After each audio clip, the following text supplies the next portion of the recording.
Eleanor Roosevelt, wife of Franklin Delano Roosevelt, the 32nd president. Hello, Eleanor. I'm Elvis. I'm the man. Oh, well, what makes you the man? Well, I was the first real rock star. Oh, well, that's nice. Tell me more about your family.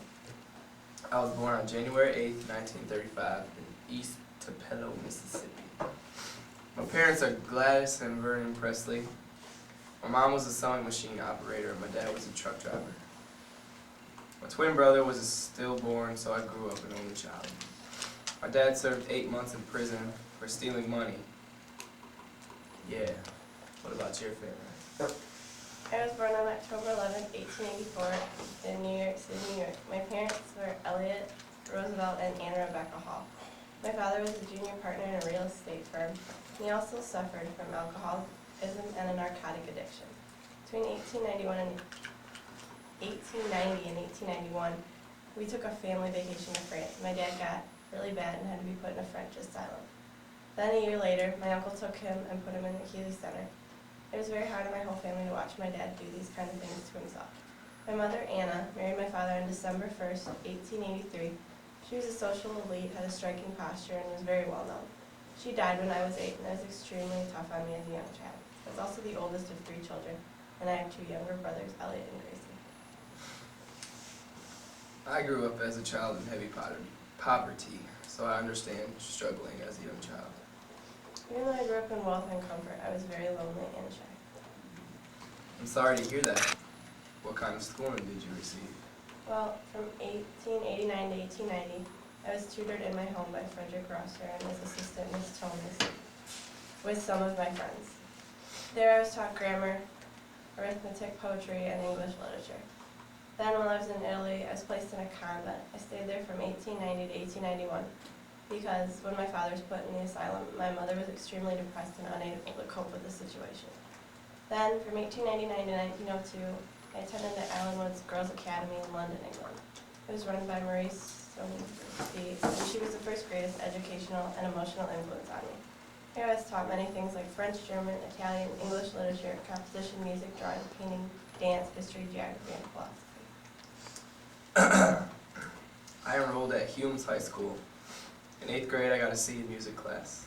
What idiots. My teacher told me I couldn't sing, so the next day I brought in my guitar and sang a recent hit called Keep Them Cold Icy Fingers Off Me. I told her she didn't appreciate my type of music, and my teacher and classmates agreed with me. Well, you showed them differently then. That's great. How were your experiences in school? I was very shy, and my peers viewed me as a mama's boy because I had a very close relationship with her. My junior year, things started to turn around. I began to stand out more because mostly of my looks. I started styling my hair and grew out the sideburns. I admired the flashy clothing in the windows of the Langsey brothers. My senior year, I was wearing them, and I looked great. I also, during high school, tried out for the football team, but I was cut by the head coach because I wouldn't shave off my sideburns or cut my hair. I know that you said earlier you were the first real rock star, but what do you think your greatest contribution in life was? Although I was the first real rock star, I think that my biggest contribution in my life was in breaking musical segregation. What I mean by that is that my music was a mix between blues, and country gospel music. I was known as the white boy with the black sound. I think that the music I made brought together the teenagers of both races and broke the barriers their parents had set. This in time decreased racial tension and segregation for the future generations. What do you think your greatest contribution was? Well, decreasing racial tensions and segregation seems hard, but good thing you did it with something that you loved and were passionate about, your music.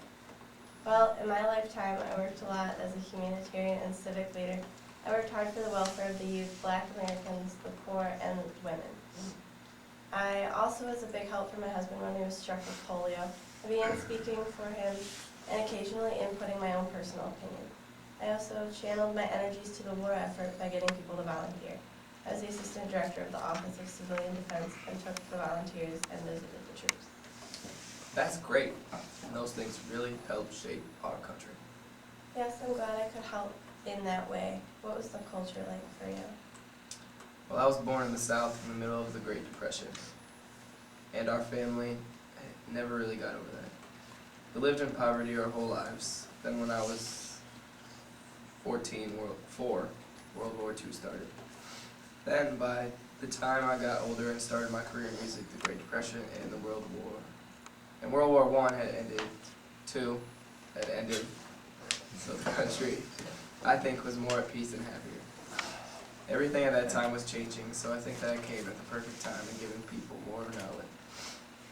And growing up in poverty in the South, I was in a mostly black community, which definitely helped shape my music style.